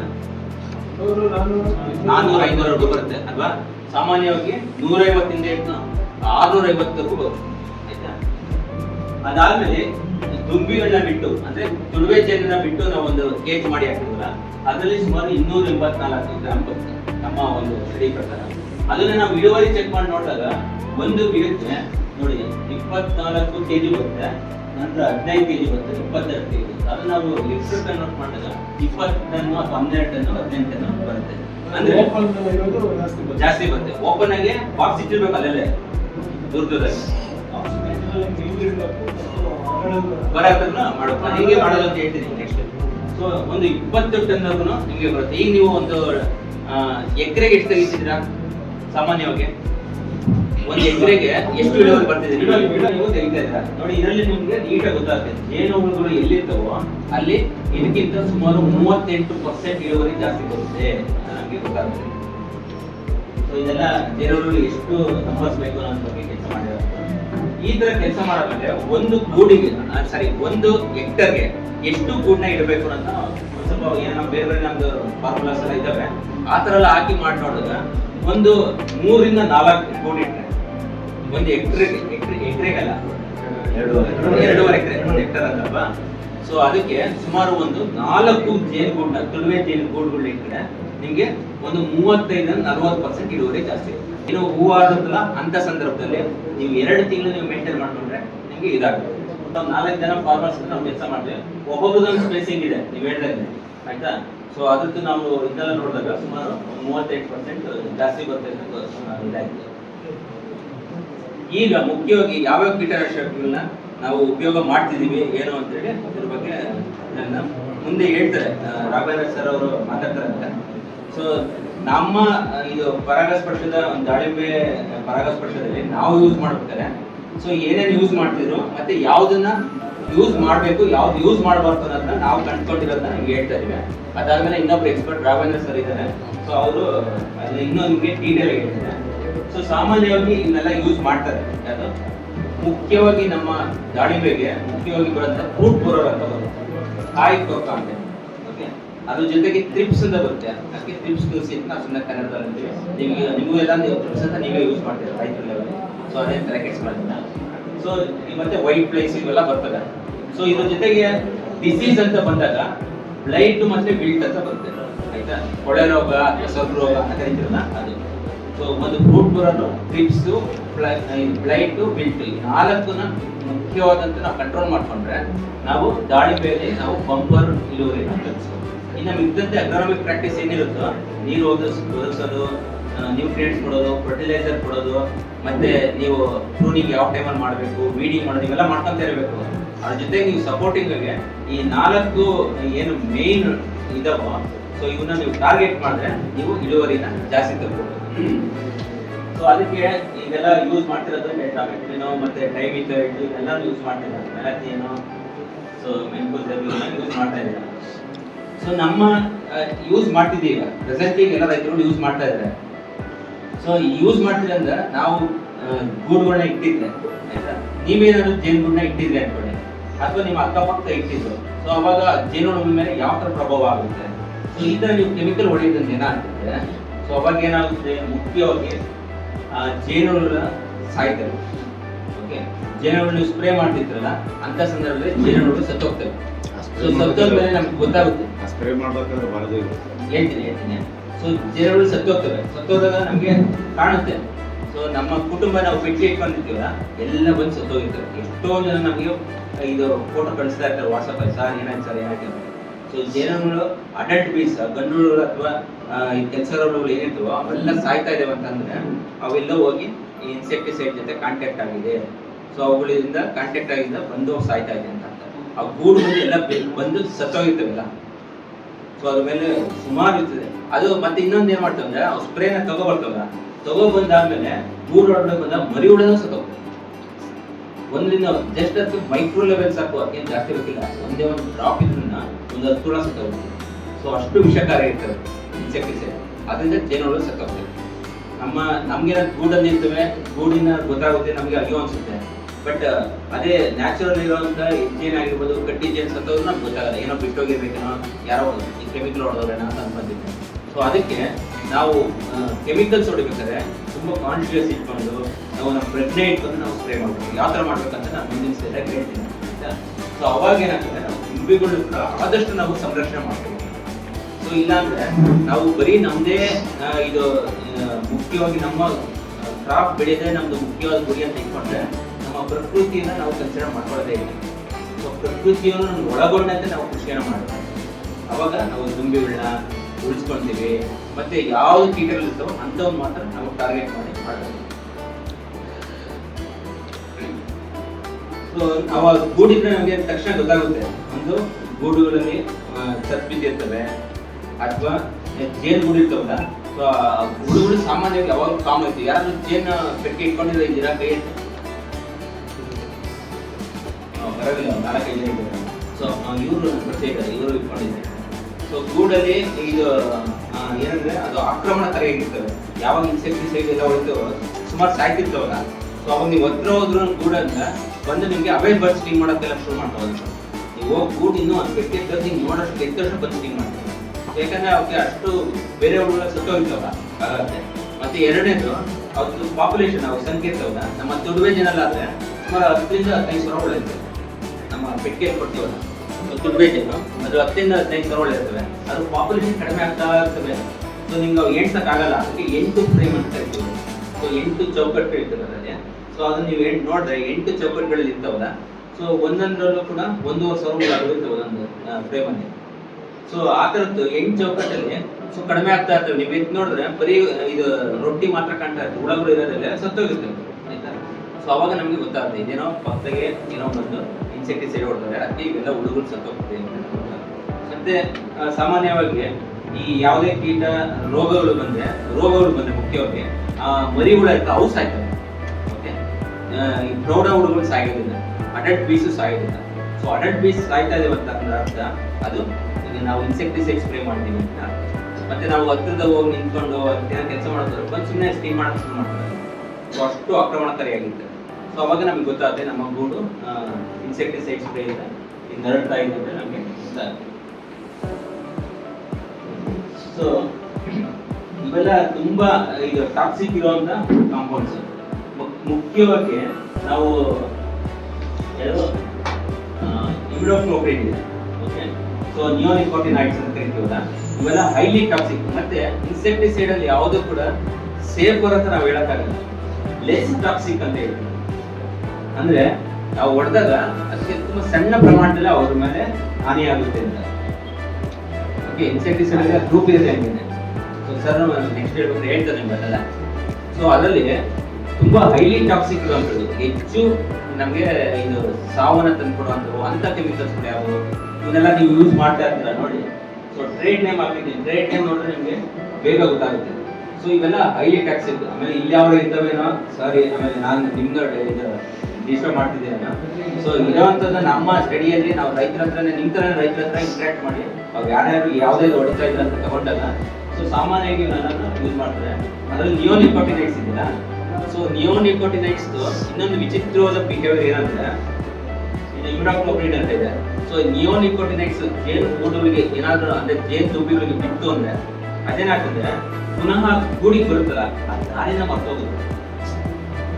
ಓಕೆ, ಸೊ ದಾರಿನೇ ಮರ್ತೋಗುತ್ತೆ, ಅದು ಅಂದ್ರೆ ಮೆಮೊರಿ ಲಾಸ್ ಆಗುತ್ತೆ ಅದು. ಸೊ ಜೇನುಗಳಿಗೆ ಬಿಡ್ತವಲ್ಲ, ಅದಕ್ಕೆ ಜೇನು ಹುಳುಗಳು ದುಂಬಿಗಳು ನಾವು ಗೂಡು ಇಟ್ಕೊಳ್ತೇವೆ ಜೇನು. ಸೊ ಗೂಡಿಂದ ಹೊರಗಡೆ ಹೋಗಿ ಪುನಃ ಅಲ್ಲಿಗೆ ಬರುತ್ತೆ. ಒಂದು ಹೂವಿನ ಹತ್ರ ಹೋಗಿ ಕೆಲಸ ಮಾಡಿದ್ರೆ ಸೆಕೆಂಡ್ ವಿಸಿಟ್ ಅದೇ ಹೋಗುತ್ತೆ, ಥರ್ಡ್ ವಿಸಿಟ್ ಅಲ್ಲಿ ಹೋಗುತ್ತೆ, 4th 5th ಅಲ್ಲಿ ಹೋಗುತ್ತೆ. ಅಂಟಿಲ್ ಅನ್ಲೆಸ್ ಅಲ್ಲಿ ನಿಮ್ಗೆ ಫ್ಲೋರಾ ಮತ್ತೆ ಫುಡ್ ಖಾಲಿ ಆಗೋದು ಅಲ್ಲಿಗೆ ಹೋಗ್ತಾನೆ ಇರುತ್ತೆ. ಮುಗಿದ್ಮೇಲೆ ನೆಕ್ಸ್ಟ್ ಇನ್ನೊಂದು ಪ್ಯಾಚ್ ಬೀಸ್ಗೆ ಇನ್ನೊಂದು ಪ್ಯಾಚ್ ಹೋಗುತ್ತೆ. ಒಂದು 10-15 ಗಿಡ ನೋಡ್ತಾರೆ ಅಲ್ಲಿ ಹೋಗಿ ಕಲೆಕ್ಟ್ ಮಾಡ್ತಾ ಇಲ್ಲೇ ಬರ್ತಿರುತ್ತೆ. ಯಾಕಂದ್ರೆ ಅದು ಮೆಮೊರಿ ಇಟ್ಕೋಬೇಕು. ಒಂದ್ಸಲ ಹೋದ್ರೆ ಒಂದು ಹೋಗ್ಬೇಕಂತ ನಾನು ಹೇಳಿದೆ 2-3 ಕಿಲೋಮೀಟರ್ ಹೋಗುತ್ತೆ ಅಂತ ಹೇಳಿ. 2-3 ಕಿಲೋಮೀಟರ್ ಹೋಗ್ಬಿಟ್ರೆ ದಾರಿ ತಪ್ಪಲ್ಬಾರ್ದು, ತಪ್ಪುತ್ತೆ. ಅದಕ್ಕೋಸ್ಕರ ಏನ್ ಮಾಡ್ತಾರೆ, ಅದು ಎಲ್ಲಾನು ಹೋಗ್ಬೇಕಾದ್ರೆ ಯೋಚನೆ ಮಾಡ್ಕೊಂಡು ಹೋಗುತ್ತೆ. ಇನ್ನು ಹೋಗ್ಬೇಕಾದ್ರೆ ಇದು ಅದಕ್ಕೆ ಇದು ಸಿಗ್ನಲ್ಸ್ ಅಂದ್ರೆ ಫಿಕ್ಸ್ ಮಾಡ್ಕೊಳುತ್ತೆ. ಹೋಗ್ಬೇಕಾದ್ರೆ ಎರಡನೇ ಲೈಟ್ ಕಂಬ ಇದೆ, ಎರಡನೇ ನೆಕ್ಸ್ಟ್ ತೆಂಗಿನ ಮರ ಇದೆ, ನೆಕ್ಸ್ಟ್ ಇನ್ನೊಂದು ಯಾವುದೋ ಒಂದು ಕಂಬ ಇದೆ, ಇಲ್ಲಿ ನಮ್ದು ಆಹಾರ ಇದೆ. ಆಹಾರ ಕಲೆಕ್ಟ್ ಮಾಡ್ಕೊಂಡ್ರೆ ಉಲ್ಟಾ ಆಗ್ಬೇಕದು. ಫಸ್ಟ್ ಕಂಬ ಇದೆ, ಆಮೇಲೆ ತೆಂಗಿನ ಮರ ಇದೆ, ಆಮೇಲೆ ಟೆಲಿಫೋನ್ ಕಂಬ ಇದೆ. ಆವಾಗ ನನ್ ಗೂಡ್ ಸಿಗುತ್ತೆ ಅಂತ ಗೊತ್ತಾಗುತ್ತೆ. ಅವಾಗ ಬರ್ತಾ ಇರುತ್ತೆ. ನೀವು ಯಾವಾಗ ನಿಯೋನಿಕೋಟಿನೈಡ್ಸ್ ಹೊಡೆದಾಗ ಆ ಮೆಮೊರಿ ಲಾಸ್ ಆಗ್ಬಿಡುತ್ತೆ. ಸೊ ಆ ಮೆಮೊರಿ ಲಾಸ್ ಆದಾಗ ಏನಾಗುತ್ತೆ ಅಂದ್ರೆ ಅದಕ್ಕೆ ದಾರಿನೇ ಗೊತ್ತಾಗಲ್ಲ. ದಾರಿ ಗೊತ್ತಾದಾಗ ಏನಾಗ್ತದೆ ಹೊರಟೋಗ್ಬಿಡುತ್ತೆ. ಅಥವಾ ಇಮಿಡೋಕ್ಲೋಪ್ರಿಡ್ ಅಂತ ಕೆಮಿಕಲ್ ನಿಯೋನಿಕೋಟಿನೇಟ್ಸ್ ಹೊಡೆದಾಗ ಏನಾಗುತ್ತೆ, ಗೂಡಿಗೆ ಬಂದಾದ್ಮೇಲೆ ಆ ಮರಿ ಹುಳುಗಳು ಸಾಯ್ತವೆ. ಸೊ ಅಷ್ಟು ಹೈಲಿ ಟಾಕ್ಸಿಕ್ ಇರುವಂತ ಕೆಮಿಕಲ್ಸ್ ಬರುತ್ತೆ. ಸೊ ನಮ್ಮ ಉದ್ದೇಶ ಏನದು ಫ್ರೂಟ್ ಫ್ಲೋರರ್ ಮತ್ತೆ ಸ್ಟ್ರಿಪ್ಸ್ ನ ಕಂಟ್ರೋಲ್ ಮಾಡೋಕ್ಕೋಸ್ಕರ ನಾವೇನ್ ಮಾಡ್ತೀವಿ, ಹೈಲಿ ಟಾಕ್ಸಿಕ್ ಇರುವಂತ ತುಂಬಾ ಯೂಸ್ ಮಾಡ್ತೀವಿ. ಮತ್ತೆ ಸೆಕೆಂಡ್ ಇನ್ನೊಂದು ತಪ್ಪು ಮಾಡ್ತೀರಾ ಅಂದ್ರೆ ಡೋಸೇಜಸ್ ಜಾಸ್ತಿ ಯೂಸ್ ಮಾಡ್ತೀರಾ. ಸೊ ಡೋಸೇಜು ಅಷ್ಟೇ ನಮ್ಮ ಸೈಂಟಿಸ್ಟ್ ಏನಿರ್ತಾರೆ ರೆಕಮೆಂಡೆಡ್ ಏನಿರ್ತಲ್ಲ, ಸೊ ಅದನ್ನ ಮಾತ್ರನೇ ನಾವು ಯೂಸ್ ಮಾಡ್ಬೇಕಾಗುತ್ತೆ. ಮತ್ತೆ ಲೆಸ್ ಟಾಕ್ಸಿಕ್ ಇರುವಂತವು ಅಂದ್ರೆ ಇದು ಕಂಪ್ಲೀಟ್ ಸುರಕ್ಷಿತ ಅಂತ ಹೇಳಕ್ಕಾಗಲ್ಲ, ಸೇಫರ್ ಅಂತ ಹೇಳಕ್ಕಾಗಲ್ಲ, ಲೆಸ್ ಟಾಕ್ಸಿಕ್. ಓಕೆ, ಸೊ ಇಂಥವನ್ನ ನಾವೇನ್ ಮಾಡ್ತೀವಿ ಅಂದ್ರೆ ಇವನು ಕೂಡ ಒಂದಷ್ಟು ಲಿಸ್ಟ್ ಮಾಡಿದ್ವಿ, ಒಂದು ಫೋಟೋ ತಗೊಳ್ಳಿ. ಸೊ ಇಂಥವನ್ನ ನಾವು ಯೂಸ್ ಮಾಡಿದಾಗ trade name, so trade name ಅಂದ್ರೆ ನಿಮಗೆ ಬೇಗ ಹೋಗುತ್ತೆ, ಕೊರೆಜ ಅಥವಾ ಡೆಲಿಕೇಟ್ ಇವೆಲ್ಲ ನೀವು ಯೂಸ್ ಮಾಡಿರ್ತೀವಿ. ಇವೆಲ್ಲ ಆ ಡೋಸೇಜಸ್ ಅಷ್ಟೇ ನೋಡಿ, ಸುಮಾರು ಜನ ಡೋಸೇಜಸ್ ಜಾಸ್ತಿ ಹೋಗ್ತೀರಾ, ಅದು ಮಾಡಕ್ಕೆ ಹೋಗ್ಬೇಡಿ. ಏನು ರೆಕಮೆಂಡೆಡ್ ಇರುತ್ತೋ ಈಗ 0.5 ml per liter ಅಂದ್ರೆ ಆದಷ್ಟು ಅಷ್ಟಕ್ಕೆ ರಿಸ್ಟ್ರಿಕ್ಟ್ ಆಗಿ, ಅದು ಗೊತ್ತಾಗಲಿಲ್ಲ ಅಂತ ಏನು ಮಾಡ್ತೀವಿ, ಒಂದು ಡಬ್ಬಿ ಫುಲ್ ಹಾಕಿ ಹೋಗ್ತೀವಿ. ಸೊ ಒಂದು ಮೈಕ್ರೋ ಲೆವೆಲ್ ಅಂತ ಒಂದು ಇನ್ಸೆಕ್ಟಿಸೈಡ್ ಸುಮಾರು ಕೀಟಗಳನ್ನ ಸರಿಸುತ್ತೆ. ನೀವು ಒಂದೇ ಸಲ ಒಂದು ಡಬ್ಬಿ ಅಂದ್ರೆ ಒಂದು 10 ml ಇಟ್ಕೊಂಡಿರ್ತಾರೆ. ಸೊ ಅಂಥವು ಮಾಡಕ್ಕೆ ಹೋಗ್ಬೇಕು. ಸೊ ಮತ್ತೆ ಇವೆಲ್ಲ ಸ್ವಲ್ಪ ನಿಮ್ಗೆ ಕಾಸ್ಟ್ಲಿ ಇರ್ತವೆ. ಸೊ ಅದನ್ನ ಹೇಳ್ತೀರಾ ಸರ್ ಇವೆಲ್ಲ ಕಾಸ್ಟ್ಲಿ ಅಂತ ಹೇಳ್ತೀರಾ, ನಾನು ಹೇಳ್ದಲ್ಲ. ಸೊ ಕಾಸ್ಟ್ಲಿ ಇರ್ತವೆ, ನಾವು ಪ್ರಕೃತಿ ಒಳಗೊಂಡಂತೆ ಮಾಡಿದ್ರೆ ಮಾತ್ರ ಇದ್ರಲ್ಲಿ ನಮ್ದು ಕೂಡ ರೆಸ್ಪಾನ್ಸಿಬಿಲಿಟೀಸ್ ಇರಬೇಕು. ಮತ್ತೆ ಜೇನು ಹುಳುಗಳನ್ನ ಯಾವ ತರ ನಾವು ಅಟ್ರಾಕ್ಟ್ ಮಾಡೋದು ನಮ್ಮ ಇದಕ್ಕೆ ಅಂತೇಳಿ ಸುಮಾರು ಪ್ರೀ ಅಟ್ರಾಕ್ಟೆಡ್ಸ್ ಇದೆ. ಸೊ ಅದೆಲ್ಲ ನೀವೇನು ಮಾಡಕ್ ಹೋಗ್ಬೇಡಿ. ಸೊ ನಿಮ್ಮ ದಾಳಿಂಬೆ ಬೆಳೆಯುವಂತ ಸಂದರ್ಭದಲ್ಲಿ ನೀವೇನೇ ಕೆಮಿಕಲ್ಸ್ ಹೊಡಿತೀರಾ ಅಥವಾ ನಿಮ್ಗೆ ಏನು ಲಿಸ್ಟ್ ಕೊಟ್ಟಿರ್ತೀರೋ ಅವನ್ನೆಲ್ಲ ತಿಳ್ಕೊಂಡಿರಿ. ಹೂವು ಬಿಡುವಂತ ಟೈಮ್ ಯಾವಾಗ, ಮಾರ್ಚ್ ಏಪ್ರಿಲ್ ಅಲ್ಲಿ ಫ್ಲವರಿಂಗ್ ಬರ್ತಲ್ಲ, ಆ 1.5 ತಿಂಗಳು ನಿಮ್ದು ಇರ್ತಲ್ಲ, ಅವಾಗ ತುಂಬಾ ನೀವು ಕೇರ್ ಆಗಿ ನೀವು ಸ್ಪ್ರೇ ಮಾಡೋದನ್ನ ನೋಡಿ. ಸೊ ಅವಾಗ ಅಟ್ರಾಕ್ಟ್ ಮಾಡ್ಬೇಕಂದ್ರೆ ಆದಷ್ಟು ನೀವು ಕೆಮಿಕಲ್ ನ ಕಡಿಮೆ ಮಾಡಿದ್ರೆ 2 months ಅಥವಾ 1.5 months ಇರುತ್ತಲ್ಲ, ಕೆಮಿಕಲ್ ಕಡಿಮೆ ಮಾಡಿ, 0 ಅಲ್ಲ ಕಡಿಮೆ ಮಾಡಿ. ಸುಮಾರು ಜನ ವಾರಕ್ಕೆ 2 ಸಲ ಸ್ಪ್ರೇ ಕಾಣ್ತಿದ್ದಾರೆ, 3 ಸ್ಪ್ರೇ ಮಾಡೋದು ಇದೆ. ಸೊ ಅದನ್ನ ನೀವು ಇಂಟ್ರಾಕ್ಟ್ ಮಾಡಿ, ಎಕ್ಸ್ಪರ್ಟ್ಸ್ ಜೊತೆ ಇಂಟ್ರಾಕ್ಟ್ ಮಾಡಿ, ನೀವು ಏನ್ ಮಾಡ್ಬೇಕಂದ್ರೆ ಅದನ್ನ ಕಡಿಮೆ ಮಾಡಿ. ಓಕೆ, ಸೊ ಅವಾಗ ಏನಾಗ್ತದೆ, ನೀವು ಯಾವಾಗ ಕಡಿಮೆ ಮಾಡ್ತೀರೋ ಅವಾಗ ದುಂಬಿಗಳು ಬರೋದಕ್ಕೆ ಸಾಧ್ಯ ಆಗುತ್ತೆ. ಮತ್ತೆ ಇನ್ನೊಂದು ರಿಸರ್ಚ್ ಪ್ರಕಾರ ಏನಂತಂದ್ರೆ, ನಾವು ಇದು ಶುಗರ್ ಸಿರಪ್ ನ ಸ್ಪ್ರೇ ಮಾಡಿದ್ರೆ ಸಕ್ಕರೆ ಪಾಕವನ್ನ ಈ ಹೂಗಳ ಮೇಲೆ ಸ್ಪ್ರೇ ಮಾಡೋದು ಕೂಡ ಬರುತ್ತೆ ಅಂತಾರೆ. ಅದು ಚಾನ್ಸಸ್ ಕಡಿಮೆ, ಬರುತ್ತೆ ನಿಜ, ತುಂಬಾ ಚಾನ್ಸಸ್ ಕಡಿಮೆ. ಅದು ಪ್ರಾಕ್ಟಿಕಲ್ ಆಗಿ ಇದು ಅಷ್ಟೊಂದು ವರ್ಕ್ ಆಗಲ್ಲ, ಬಟ್ ಸುಮಾರು ಜನ ರೈತರು ಯೂಸ್ ಮಾಡ್ತಾರೆ. ಅಂದ್ರೆ ನಿಮ್ದು ಸ್ಪ್ರೇ ಇರುತ್ತಲ್ಲ, ನೀಟಾಗೆಲ್ಲ ಇನ್ಸೆಕ್ಟಿಸೈಡ್ ಅಥವಾ ಅರ್ಬಿಸೈಡ್ ಯೂಸ್ ಮಾಡುವಂತ ನ್ಯಾಚುರಲ್ ಸ್ಪ್ರೇ ಇರುತ್ತಲ್ಲ, ನೀಟಾಗಿ ಕ್ಲೀನ್ ಮಾಡಿ ಅದಕ್ಕೆ ಶುಗರ್ ಸಿರಪ್ ಹಾಕೊಂಡು ಸ್ಪ್ರೇ ಮಾಡಿ. ಸೊ ಸ್ಪ್ರೇ ಮಾಡಿದಾಗ ಶುಗರ್ ಸಿರಪ್ ಇರೋದ್ರಿಂದ ದುಂಬಿಗಳು ಬರ್ತವೆ ಜಾಸ್ತಿ ಆಕರ್ಷಣೆ. ಮತ್ತೆ ಬರೀ ದುಂಬಿಗಳನ್ನ ಬರೀ ಸಂರಕ್ಷಣೆ ಮಾಡೋದ್ರ ಜೊತೆಗೆ ನಾವು ಯಾವಾಗ ಹೊಡಿಬೇಕು ಸ್ಪ್ರೇನ ಅನ್ನೋದು ತುಂಬಾ ಇಂಪಾರ್ಟೆಂಟ್. ಸೊ ಆದಷ್ಟು ನಾನು ಹೇಳಿದೆ, ನಿಮ್ಗೆ ಫಸ್ಟ್ ಒಂದು ಸ್ಪ್ರೇ ಹಾಕಿದ್ವಿ, ಹನಿ ಬೀಸ್ ಆಕ್ಟಿವಿಟಿ ಯಾವಾಗ ಜಾಸ್ತಿ ಇತ್ತು, 12:30 1 ಗಂಟೆವರೆಗೂ ಇತ್ತು ಅಲ್ವಾ. ಆಮೇಲೆ ಏನಾಯ್ತು, ತುಂಬಾ ಕಡಿಮೆ ಆಯಿತು 2 ಗಂಟೆ. ಸೊ ನೀವು ಸ್ಪ್ರೇ ಮಾಡೋದು ತಗೋಬೇಕಂದ್ರೆ ನೀವು ಯಾವಾಗಲೂ ಕೂಡ 4 ಗಂಟೆ ಮೇಲೆ ಮಾಡಿ. ಸೊ ಸರ್ ಲೇಬರ್ ಪ್ರಾಬ್ಲಮ್ ಹೇಳ್ಬೇಡಿ, ಸರ್ ಲೇಬರ್ ಬರೋದಿಲ್ಲ ಅಂತ ಹೇಳೋಕೋಬೇಡಿ. ನೀವು ಅದೇನು ಮಾಡ್ತೀರೋ ಗೊತ್ತಿಲ್ಲ, ನೀವು ದುಂಬಿಗಳನ್ನ ನೀವು ರಕ್ಷಣೆ ಮಾಡಬೇಕು, ಸಂರಕ್ಷಣೆ ಮಾಡ್ಬೇಕಂದ್ರೆ ನಿಮ್ಮದು ರೆಸ್ಪಾನ್ಸಿಬಿಲಿಟಿ ಇರಲೇಬೇಕು ನಿಮಗೆ. ಸೊ ಅವಾಗ ಏನಾಗ್ತಂದ್ರೆ, ನೀವು 4 ಗಂಟೆ ಮೇಲೆ ಸ್ಪ್ರೇ ಮಾಡೋದ್ರಿಂದ ದುಂಬಿಗಳ ಆಕ್ಟಿವಿಟಿ ಅವಾಗ ಜಸ್ಟ್ ಒಂದು 10% ಇರುತ್ತೆ ಅಷ್ಟೇ, 90% ಎಲ್ಲ ಆಕ್ಟಿವಿಟೀಸ್ ಬೆಳಗ್ಗೆ ಇರುತ್ತೆ. ಅದಕ್ಕೋಸ್ಕರ ನೀವು ಸ್ಪ್ರೇನ 4 ಗಂಟೆ ನಂತರ ಮಾಡಿ. ಓಕೆ, ಸೊ ಎರಡನೇದು ಸ್ಪ್ರೇನ ಮಾಡಬೇಕು ಅನ್ನೋದು ಫಸ್ಟ್ ಯೋಚನೆ ಮಾಡಿ. ಇನ್ಸೆಕ್ಟಿಸೈಡ್ ಸ್ಪ್ರೇ ಮಾಡ್ತಿರಲ್ಲ, ಸೊ ಸ್ಪ್ರೇ ನಮಗೆ ಟ್ರಿಪ್ಸ್ ಆಗಲಿ ಅಥವಾ ಫ್ರೂಟ್ ಬರೋದು ಯಾವಾಗ ಬರುತ್ತೆ ಅದನ್ನ ನೋಡ್ಕೊಂಡು ಸ್ಪ್ರೇ ಮಾಡಿ. ಓಕೆ, ಸೊ ಇಮಿಡಿಯೇಟ್ ಆಗಿ ಇದು ನಮ್ದು ಯಾವಾಗಲೂ ಬರುತ್ತೆ ಅಂತ ಇವಾಗಲೇ ಪ್ರೆಡಿಕ್ಟ್ ಮಾಡಿ ಮಾಡೋದಕ್ಕೆ ಹೋಗ್ಬೇಕು. ಸೊ ಸ್ಪ್ರೇ ಮಾಡೋವಂಥದ್ದು ಕೂಡ ನೀವು ಕರೆಕ್ಟಾಗಿ ಟೈಮ್ಲಿ ಆಗಿ ನೀವು ನೋಡ್ಕೊಂಡು ಸ್ಪ್ರೇ ಮಾಡಿ. ಮತ್ತೆ ಮೂರನೇದು, ಗೂಡ್ನ ನೀವು ಇಟ್ಕೊಂಡಿದ್ರೆ, ನೀವೇ ಸಾಗಾಣಿಕೆ ಮಾಡ್ತಿತ್ತು ಅಂದರೆ, ಸೊ ನೀವು ಜೇನುಗೂಡನ್ನ ನೀವು ಇಟ್ಕೊಂಡಿರ್ತೀರ ಅನ್ಕೊಳ್ಳಿ. ಸೊ ಅವತ್ತಿನ ಒಂದು ದಿವಸಕ್ಕೆ, ಅಂದರೆ ಇವತ್ತು 4 ಗಂಟೆ ನಾನು ಸ್ಪ್ರೇ ಮಾಡ್ತೀನಿ ಅಂತ ಅಂದ್ಕೊಂಡ್ರೆ, ಸೊ ನೀವು ಇಂದು ದಿವಸನೇ ಅದನ್ನ ಬಾಕ್ಸ್ನ ಕ್ಲೋಸ್ ಮಾಡಿ. ಸೊ ಕ್ಲೋಸ್ ಮಾಡಿ ನೀವು ಸ್ಪ್ರೇನ ತಗೊಳ್ಳಿ ನೆಕ್ಸ್ಟ್ ಡೇ. ಓಕೆ, ಸೊ ಅದಾದ್ಮೇಲೆ 1 ದಿನ ಬಿಟ್ಟು ಸೆಕೆಂಡ್ ಡೇ ಓಪನ್ ಮಾಡಿ. ಮತ್ತೆ ಈ ಬೇಸಿಗೆ ಕಾಲದಲ್ಲಿ ತುಂಬಾ ಟೆಂಪರೇಚರ್ ಇರುತ್ತೆ, ಅವಾಗ ಹುಳುಗಳು ಒಳಗಡೆ ಸತ್ತೋಗ್ಬಿಡ್ತಾರೆ. ಅದಕ್ಕೋಸ್ಕರ ಏನ್ ಮಾಡ್ಬೇಕಂದ್ರೆ, ಅಂದ್ರೆ ನೀವು ಪೆಟ್ಟಿಗೆ ಇಟ್ಟಿರೋ ಗೊತ್ತಿರ್ತೇವೆ, 2 ಚೇಂಬರ್ ಇರುತ್ತೆ, ಒಂದು ಸಂಸಾರ ಕೋಣೆ ಇರುತ್ತೆ, ಮೇಲೆ ಒಂದು ಜೇನುತುಪ್ಪದ ಕೋಣೆ ಇರುತ್ತೆ ಅಲ್ವಾ. ಸೊ ಜೇನುತುಪ್ಪದ ಕೋಣೆ 1 ಅಥವಾ 2 ಮೇಲೆ ಖಾಲಿ ಇರುತ್ತೆ ಕೊಟ್ಟು ಒಂದಷ್ಟು ಸಕ್ಕರೆ ಪಾಕವನ್ನು ಒಳಗಡೆ ಕೊಡಿ. ಓಕೆ, ಕೊಟ್ಟಾದ್ಮೇಲೆ ಅದನ್ನ ಕ್ಲೋಸ್ ಮಾಡಿ, ಎಂಟ್ರೆನ್ಸ್ ಕ್ಲೋಸ್ ಮಾಡಿ. ಅವಾಗ ದುಂಬಿಗಳಿಗೆ ವೆಂಟಿಲೇಷನ್ ಆಗುತ್ತೆ, ಸ್ಪೇಸ್ ಜಾಸ್ತಿ ಇರುತ್ತೆ. ಅಷ್ಟೊಂದು ತಾಪಮಾನ ಆಗೋದಿಲ್ಲ. ಜೊತೆಗೆ ಏನಂತಂದ್ರೆ ಸಕ್ಕರೆ ಪಾಕ ಇರೋದ್ರೆ ಸಕ್ಕರೆ ಪಾಕವನ್ನು ನಾವು ತಿಂದ ಹೊರಗಡೆ ಹೋಗಿ ನೋಡೋಕೊಳ್ಳುವಂತ ಅವಶ್ಯಕತೆ ಇರೋದಿಲ್ಲ. ಓಕೆ. ಸೊ ಮತ್ತೆ ಇನ್ಸೆಕ್ಟಿಸೈಡ್ ಸ್ಪ್ರೇ ಮಾಡಿದಾಗ ನೀವು ಸಕ್ಕರೆ ಪಾಕ ಇರುತ್ತಲ್ಲ ಅದಕ್ಕೆ ಸ್ವಲ್ಪ ಅರ್ಶಿಣದ ಪೌಡರ್ನ ಮಿಕ್ಸ್ ಮಾಡಿಕೊಡಿ. 1 ಗ್ರಾಮ್ ಅಥವಾ 0.5 ಗ್ರಾಮ್ ಅಷ್ಟು ಒಂದು 250 ml ಸಕ್ಕರೆ ಪಾಕಕ್ಕೆ ಮಿಕ್ಸ್ ಮಾಡಿಕೊಡಿ. ಸೊ ಏನಾದರೂ ಕೂಡ ಅದು ಇನ್ಸೆಕ್ಟಿಸೈಡ್ಸ್ಗೆ ಅಥವಾ ಕೆಮಿಕಲ್ಸ್ಗೆ ಪಾಯ್ಸನ್ ಆಗಿತ್ತು ಅಂದ್ರೆ ಅವೆಲ್ಲ ಕೂಡ ಸಣ್ಣ ಪುಟ್ಟವು ಈ ನೆಕ್ಸ್ಟ್ ಇದಾಗೋದಿಲ್ಲ, ಅಂದ್ರೆ ಮರಿ ಹುಳುಗಳು ಅಂತವನ್ನ ಸಂರಕ್ಷಣೆ ಮಾಡ್ತಾರೆ. ಓಕೆ. ಸೊ ಅದಾದ್ಮೇಲೆ ಬೇರೆ ಬೇರೆ ದುಂಬಿಗಳಿದೆಲ್ಲ ಅವನು ಕೂಡ ಸಂರಕ್ಷಣೆ ಮಾಡ್ಬೋದು. ಸೊ ನಿಮ್ಮ ತೋಟ ಇತ್ತು ಅಂದ್ರೆ ಯಾವ್ದಾದ್ರೂ ಅಷ್ಟೇ ನಾವು ಯಾವಾಗ್ಲೂ ಹೇಳ್ತಾ ಇರ್ತೀವಿ, ನಿಮ್ದು 2 ಎಕರೆ 3 ಎಕರೆ ತೋಟ ಇತ್ತು ಅಂದ್ರೆ 1 ಗುಂಟೆ ಅಥವಾ ಅರ್ಧ ಗುಂಟೆನ ಸೊ ನೀವು ಬೇರೆ ಬೇರೆ ಹೂಗಳನ್ನ ಬೆಳೆಯೋದಕ್ಕೆ ಇಟ್ಕೊಳ್ಳಿ. ಮೋನೋಕ್ರಾಪಿಂಗ್ ಆಗೋದ್ರಿಂದ ಅಂದ್ರೆ ನೀವು ದಾಳಿಂಬೆನ ನೀವು ಫುಲ್ ಬೆಳೆದಿರಿ, 2 ಎಕರೆ 3 ಎಕರೆ ಇಟ್ಕೊಂಡು ಬೆಳೆಸ್ತೀವಿ. ಅಟ್ಲೀಸ್ಟ್ 1 ಗುಂಟೆನ ನೀವು ಬೇರೆ ಬೇರೆ ತರಕಾರಿ ಬೆಳೆಯಕ್ಕೆ ಇಟ್ಟು ಒಂದೇ 1 ಗುಂಟೆ ನಿಮ್ಮ ಮನೆಗೆ ಬೆಳ್ಕೊಳ್ಳಿ ಸರ್. ಅದು ಮೆಣಸಿನಕಾಯಿ ಬೆಳ್ಕೊಳ್ಳಿ, ಟೊಮೆಟೊ ಬೆಳ್ಕೊಳ್ಳಿ, ಬದನೆಕಾಯಿ ಬೆಳ್ಕೊಳ್ಳಿ, ನುಗ್ಗೆಕಾಯಿ ಬೆಳ್ಕೊಳ್ಳಿ, ಆಯ್ತಾ. ಇದರಿಂದ ಏನಾಗ್ತದ ಕ್ರಾಪ್ ಡೈವರ್ಸಿಟಿ ಅಂತ ಕರೀತಾರೆ. ಒಂದೇ 1 ಗುಂಟೆ ನಾನು ಕೇಳ್ತದೆ, 2 ಎಕರೆ 3 ಎಕರೆ ಕೇಳ್ತಿದ್ರೆ 1 ಗುಂಟೆ. ಸೊ ಅದರಿಂದ ಏನಾಗ್ತದೆ, ನಮ್ಮ ಜೇನು ಕುಟುಂಬ ಇಟ್ಕೊಂಡಿದ್ರೆ ಅವಕ್ಕೂ ಕೂಡ ಆಹಾರ ಸಿಗುತ್ತೆ. ಮತ್ತೆ ಈ ಹೂವು ಯಾವಾಗ ಕೂಡ ಫ್ಲವರಿಂಗ್ ಇರುತ್ತೆ. ಸೊ ನಿಮ್ ಟೋಟಲ್ 2 ತೆಂಗಿನ ಮರ ಹಾಕೊಂಡಿದ್ವಿ ಸರ್. ತೆಂಗಿನ ಮರ ಇರೋದ್ರಿಂದ ವರ್ಷ ಪೂರ್ತಿ ಮಳೆ ಬರುತ್ತೆ ತೆಂಗಿನ ಮರ. ಸೊ ವರ್ಷ ಪೂರ್ತಿ ಮಳೆ ಬರೋದ್ರಿಂದ ಜೇನು ಹುಳುಗಳಿಗೆ ಆಹಾರ ಸಿಗುತ್ತೆ. ಸೊ ಅವಾಗ ನೀವೇನು ಸಕ್ಕರೆ ಪಾಕ ಕೊಡಂಗಿಲ್ಲ, ಮತ್ತೆ ಬೇರೆ ಬೇರೆ ಹುಳುಗಳು ಕೂಡ ಆಕರ್ಷಣೆ ಆಗುತ್ತೆ ನಿಮ್ಮ ತೋಟಕ್ಕೆ. ಓಕೆ. ಇದನ್ನ ನಾವು ಲಾಂಗ್ ಟರ್ಮ್ ಆಗಿ ನಾವು ಮಾಡ್ಬೋದು. ಸೊ ಈ ತರ ಮಾಡೋದ್ರಿಂದ ಬೇರೆ ಬೇರೆ ಬೇರೆ ಬೇರೆ ಮಾಡಿರೋದು. ಸೊ ಇಷ್ಟನ್ನ ನಾವು ಮಾಡ್ಕೊಂಡ್ರೆ ನಾವು ಜೇನುಹುಳುಗಳನ್ನ ಸಂರಕ್ಷಣೆ ಮಾಡ್ಬೋದು, ಮತ್ತೆ ಇಳುವರಿ ತಗೋಬಹುದು. ಮತ್ತೆ ಜೇನು ಕುಟುಂಬನ ಇರೋದ್ರಿಂದ ನಿಮಗೆ 2 ಡಬಲ್ ಬೆನಿಫಿಟ್ ಇದೆ. ಒಂದು, ನಿಮಗೆ ಜೇನು ಸಿಗುತ್ತೆ. ಸೊ ಒಂದು ಗೂಡಿಂದ, ಒಂದು ತುಳುವೆ ಜೇನು ಗೂಡಿಂದ ನಮಗೆ ಸರಾಸರಿ ಈ ಭಾಗಕ್ಕೆ 6 kg ಜೇನು ಸಿಗುತ್ತೆ. ಓಕೆ. ಸೊ ನಿಮ್ಗೆ ಅದೇ ಮಲೆನಾಡಲ್ಲಿ ಮತ್ತೆ ನಮ್ಮ ಕರಾವಳಿ ಪ್ರದೇಶ ಎಲ್ಲ 10 ರಿಂದ 12 kg ವರೆಗೂ ಬರುತ್ತೆ. ಸೊ ನಮ್ಮ ಭಾಗದಲ್ಲಿ ಬೆಂಗಳೂರು ಸುತ್ತಮುತ್ತ, ಬೆಂಗಳೂರು ಗ್ರಾಮಾಂತರ ಈ ಭಾಗದಲ್ಲಿ ನಮಗೆ ಒಂದು 6 kg ಬರುತ್ತೆ. ಒಂದು ಸಲ ನಾವು ಹಾರ್ವೆಸ್ಟ್ ಮಾಡಿದ್ರೆ 2 kg ಜೇನು ಬರುತ್ತೆ. ಓಕೆ. ಸೊ ಈ ತರ ನಮಗೆ ಒಂದ್ ಕಡೆ ಜೇನು ಸಿಗುತ್ತೆ. ಈ ಜೇನಿಂದ ನಾವು ಮನೆಗೆ ಉಪಯೋಗ ಮಾಡ್ತೀವಿ. ಮತ್ತೆ 2 ಜೇನುಹುಳುಗಳ ಸಾಕಾಣಿಕೆ ಮಾಡೋದ್ರಿಂದ ಪರಾಗಸ್ಪರ್ಶ ಆಗುತ್ತೆ. ಇಳುವರಿ 35-40% ಜಾಸ್ತಿ ಆಗುತ್ತೆ ನಮ್ಮ ದಾಳಿಂಬೆ ಇಳುವರಿ. ಓಕೆ. ಸೊ ಈ ತರ ಮತ್ತೆ ಇದನ್ನ ನೀವು ಯಾವ ಜೊತೆ ಸಂಯೋಜನೆ ಮಾಡ್ಕೋಬೇಕು, ಇನ್ಸೆಕ್ಟಿಸೈಡ್ ಹೊಡೆಯೋದನ್ನ ಯಾವ ತರ ಅಂತ ನೋಡ್ಕೊಂಡು ನೀವು ಇದು ಮಾಡ್ತೀವಿ. ಓಕೆ. ಸೊ ಇದ್ರ ಮುಖಾಂತರ ನಾವು ಜೇನುಹುಳನ್ನ ಸಂರಕ್ಷಣೆ ಮಾಡ್ಬೋದು ಮತ್ತೆ ಇಳುವರಿಯನ್ನ ಜಾಸ್ತಿ ಮಾಡ್ಬೋದು.